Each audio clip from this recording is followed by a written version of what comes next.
আসসালামু আলাইকুম রহমতুল্লাহ। সৌদি আরবে বৃষ্টি হচ্ছে এবং রাস্তাঘাটের পরিস্থিতি দেখেন কতটা খারাপ, পানি আছে এর মধ্যে। এই যে গাড়িগুলো দেখতেছেন, মোটরসাইকেলগুলো কতটা রিক্সের মধ্যে তারা যাচ্ছে, এবং গাড়ি কিন্তু এই সকল মোটরসাইকেলগুলোকে বড় বড় গাড়িগুলো কিন্তু তোয়াক্কা করে না।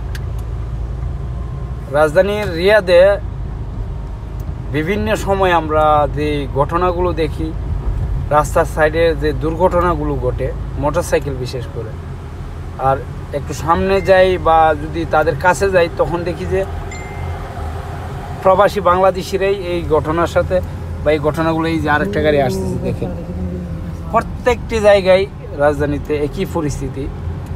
বিশেষ করে যারা মোটরসাইকেল দিয়া কিতা কিংবা হ্যাঙ্গার স্টেশন, নুন এছাড়া বিভিন্ন যে কোম্পানিগুলোর মোটরসাইকেল দিয়ে ভাড়া মারে বা এই ডেলিভারিগুলো করে, তাদের যে কতটা রিস্ক সৌদি আরবে, তাদেরকে অনেক গাড়ি তোয়াক্কাই করে না। আর বেশিরভাগ হচ্ছে এই দুর্ঘটনাগুলো ঘটে থাকে রাজধানীতে।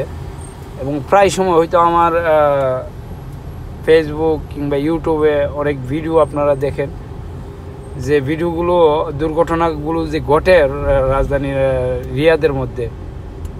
তো আসলে কি বলবো, এইগুলো কতটা রিস্কের। যারাই এই ধরনের কাজের জন্য সৌদি আরবে আসবেন, আপনাদেরকে বলবো আপনারা এই ধরনের কাজের জন্য সৌদি আরবে আসবেন না, কারণ আপনার টাকার থেকে জীবনের মূল্য অনেক বেশি।